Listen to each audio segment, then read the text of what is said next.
John had seen many visions on the island of Patmos, storms of judgment, trumpets that shook the heavens, and a dragon who rose in defiance against the Lord.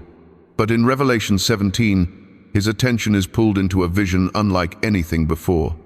It begins with an angel's invitation, a solemn yet urgent call. "Come, I will show you the judgment of the great prostitute who sits on many waters." The words alone feel heavy, but the vision John receives is far more overwhelming than the phrasing suggests. As the angel reveals what lies ahead, John is transported not into the silence of heaven or the turmoil of battle, but into the heart of a symbolic mystery where political power, spiritual corruption, and the destiny of nations intertwine. The angel explains that this figure, the woman, is not merely a character in a story. She represents influence. She represents seduction. She represents a force that intoxicates kings, nations, and even ordinary people, drawing them into her web of deception. She rides upon a scarlet beast, a creature covered in blasphemous names, with 7 heads and 10 horns. John is astonished, not only by the appearance of this figure, but by the weight of her symbolism. It is as though the angel is unveiling the spiritual anatomy of worldly power, showing how corruption takes hold through allure rather than force. This chapter of Revelation isn't meant to be a riddle for scholars alone, nor a spectacle for curious minds. It is meant to awaken the reader to stir an awareness that behind political strength and cultural influence, unseen spiritual realities often shape what nations pursue and what people worship.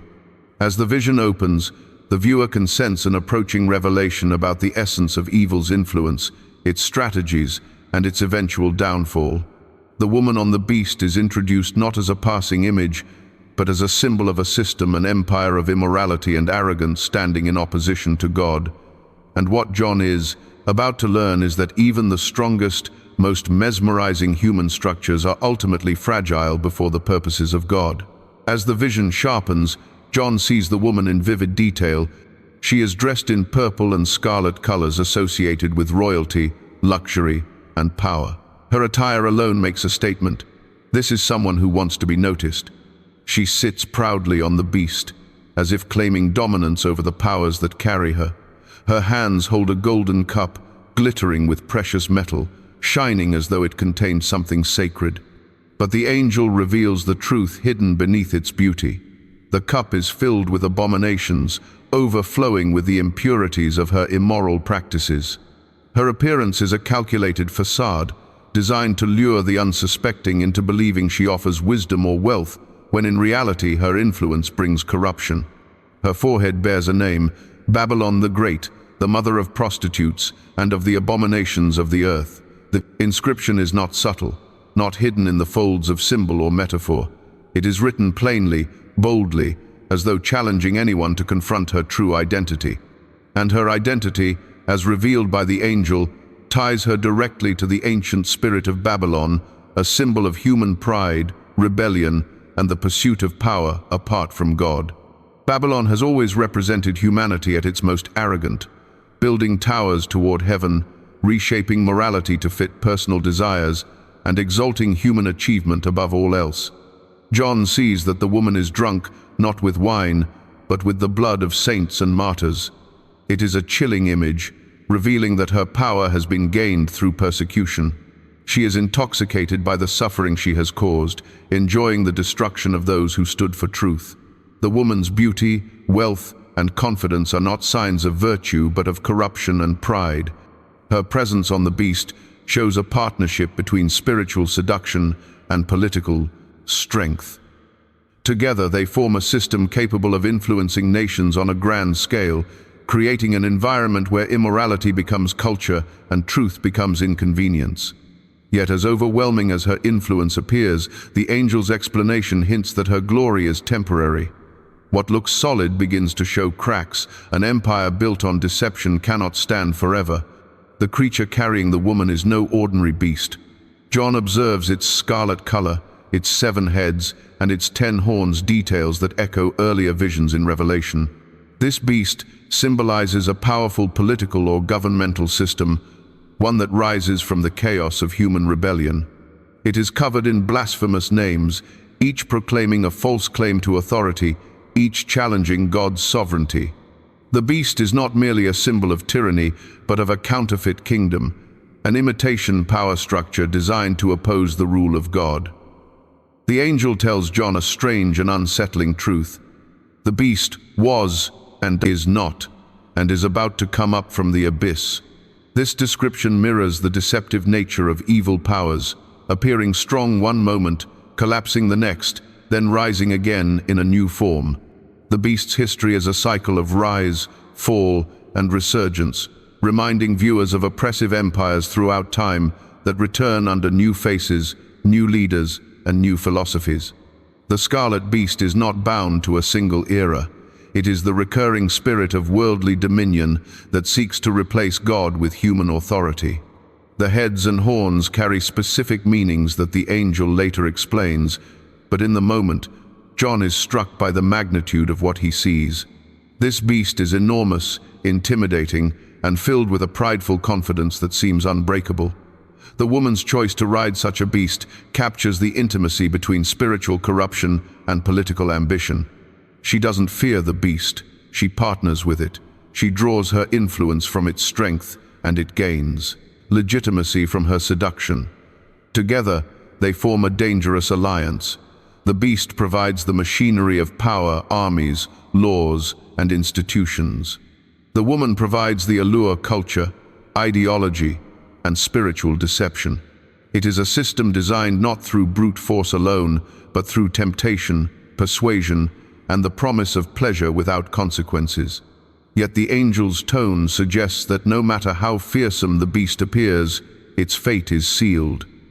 It will rise from the abyss to accomplish its purposes, but its end will be swift and its judgment unavoidable. As the vision unfolds, the angel pulls back the symbolic curtain and reveals the deeper meaning behind the woman's name. Babylon the Great is not merely a reference to an ancient city. It is a symbol of a world system opposed to God. Throughout the Bible, Babylon stands for human arrogance, spiritual rebellion, and the pursuit of greatness apart from divine authority. In Revelation 17, Babylon represents the culmination of humanity's attempt to create a world without God, one driven by wealth, pleasure, and dominance. The angel explains that the woman sits on many waters, and then clarifies that these waters symbolize peoples, multitudes, nations, and languages. Her influence is global. She is not confined to a single kingdom or culture. She is the embodiment of a worldview that permeates societies across the earth, shaping how nations function and how people think. Her reach is subtle yet pervasive, appealing to the desire for independence, prosperity, and self-gratification. Nations embrace her not because they are forced to, but because her promises align with their own ambitions. Babylon is portrayed as the mother of abominations, a source of spiritual corruption that births movements, ideologies, and practices that draw humanity away from truth. Her dominance is tied not only to immorality but to idolatry, the replacement of God with something more convenient, more controllable. She is the architect of a culture where faith is mocked, righteousness is marginalized, and materialism becomes a substitute for purpose. But the angel reveals something else. Babylon's power is an illusion. Her glamour hides her fragility. Her confidence masks her coming ruin. The chapter hints that her downfall is approaching, and that the very powers she uses to maintain influence will one day turn against her. Babylon is not invincible. She is a temporary shadow cast across the earth. And soon, the light of God's judgment will expose her for what she truly is. In this chapter of the vision, the angel reveals the relationship between the woman and the kings of the earth. She has enticed them, formed alliances with them, and influenced their decisions. These kings have shared in her immorality, drawn by her wealth, and intoxicated by her promises. They are not innocent victims but willing participants in the system she represents. Their political power becomes intertwined with her spiritual corruption, creating a network of influence that reaches far beyond borders or governments. The nations have drunk from her cup, embracing her values and adopting her worldview. The angel's description carries a sense of tragedy. Humanity has been seduced by something that looks enticing but is spiritually toxic. The nations have become dependent on Babylon, shaping their cultures around her ideals without recognizing the danger she poses. Yet the angel's message is clear: judgment is coming. The kings who once embraced her will eventually face consequences. Their partnership with her brings temporary gain but eternal loss. Nothing tied to her can survive God's final reckoning. There is an irony woven into the prophecy. Those who believed they were in control, kings with armies, wealth, and authority, are shown to be just as deceived as the common people who followed them. They too have fallen under Babylon's spell. The angel reveals that God is not passive in this story. He is orchestrating a plan in which these very kings will one day turn against Babylon, exposing her weaknesses and tearing down the system she built. Judgment does not happen in isolation. It unfolds through human history, through shifting alliances, and through events that seem political on the surface but are spiritual at their core. This chapter reminds the viewer that power built on corruption cannot endure. Nations rise and fall, leaders come and go, but God's purposes remain steady. The judgment of Babylon is not just a moment, it is a message about the temporary nature of human pride and the inescapable reality of divine justice. John's astonishment deepens when the angel explains the symbolism of the beast's 7 heads. These 7 heads represent 7 mountains or hills, a detail that has intrigued readers for centuries. But the angel adds another layer. The heads also symbolize 7 kings. 5 have fallen, 1 is currently present, and another is yet to come. After the 7th arrives, he will remain only for a short time. This explanation reveals that the beast represents a succession of kingdoms, not just a single empire. It captures the recurring nature of earthly powers that rise in defiance against God. Each kingdom has its moment of glory, its season of influence, and then it collapses, replaced by another that follows the same destructive pattern. This cycle reflects human history itself, civilizations rising with confidence and pride, only to crumble under their own corruption. The angel explains that the beast itself is an 8th king, yet it belongs to the 7. This mysterious phrasing suggests a final, climactic expression of these rebellious kingdoms, a culmination of everything that came before. It is the ultimate form of human defiance, the last great effort to establish a world order apart from God. These explanations remind the listener that Revelation is not just a book of symbolism, it is a commentary on the spiritual forces shaping human history. The 7 heads show how kingdoms, though diverse in language and culture, share the same underlying spirit. They are driven by ambition, pride, and a desire for glory that leaves little room for humility or righteousness. Yet the angel's explanation carries hope as well. These kingdoms, no matter how powerful, are limited. Their time is short, their influence temporary, and their fate sealed. They exist only long enough to fulfill God's purposes before they fade into history. Even the final expression of their rebellion, the 8th king, will meet its end, proving once again that no human power can outlast the plans of God. The angel then turns John's attention to the 10 horns on the beast. These horns symbolize 10 kings who have not yet received a kingdom, but who will receive authority for a brief moment, symbolically described as 1 hour. Their power is temporary, their reign short-lived, but their influence is significant. They are united in purpose, aligned with the beast, and determined to carry out a singular plan. The 10 kings share their authority with the beast, forming a coalition built on shared ambition and opposition to God. They represent the final surge of human political unity, a desperate attempt to create stability and control in a world descending into chaos. Their unity gives them strength, but it also reveals their vulnerability. They are bound together not by righteousness, but by rebellion. Their alliance is not rooted in trust or moral conviction, but in a mutual desire for power.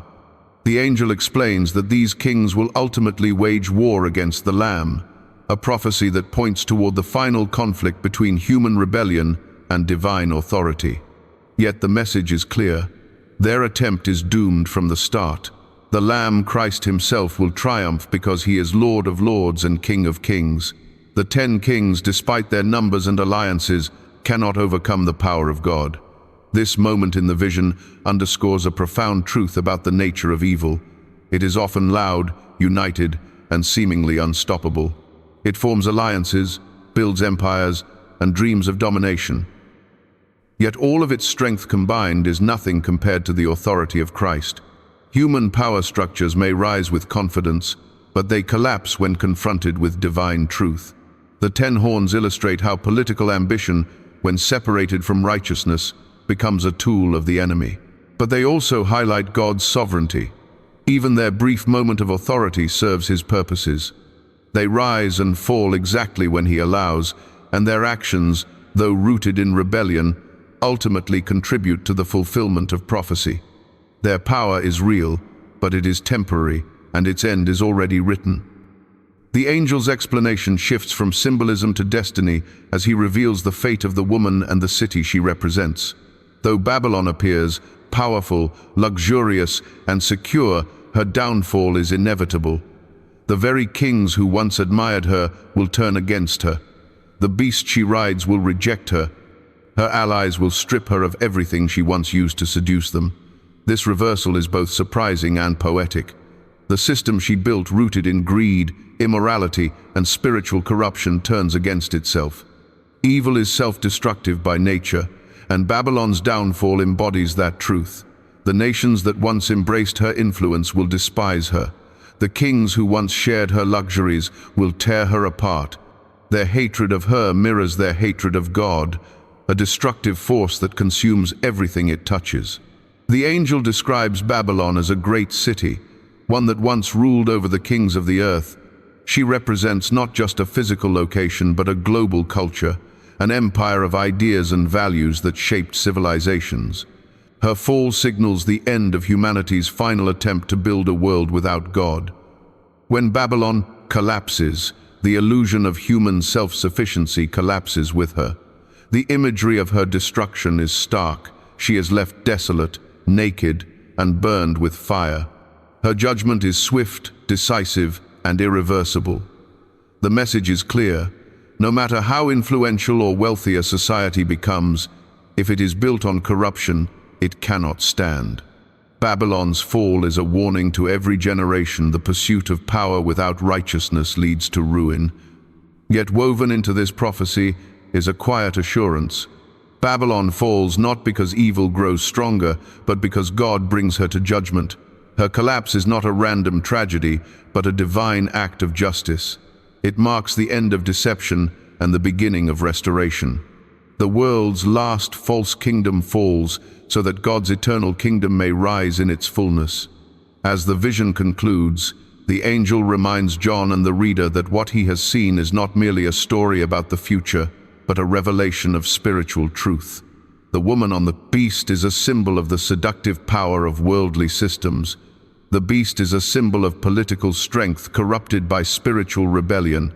Together they represent a world that seeks success without righteousness, influence without humility, and prosperity without God.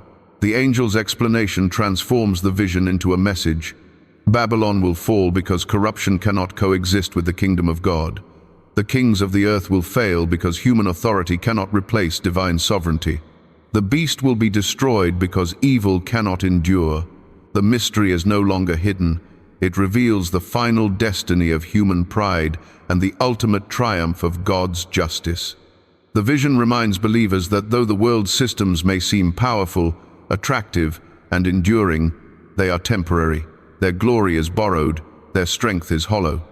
Their foundations are cracking even as they appear to stand strong. This final chapter calls the listener to discernment. It urges viewers not to be deceived by appearances, not to be drawn in by glamour or promises of power. It invites them to recognize the spiritual forces at work in the world and to align themselves with the Lamb, the true King whose kingdom will never fall. Revelation 17 closes with both a warning and a promise. The warning is that the world's systems are fragile, deceptive, and destined for judgment. The promise is that God's justice is unstoppable, His truth unshakable, and His kingdom eternal. The fall of Babylon marks not the end of hope, but the beginning of restoration. And for those who belong to the Lamb, the message is clear. Stand firm, remain faithful, and trust that even when the world appears powerful, God's purposes are unfolding with perfect precision.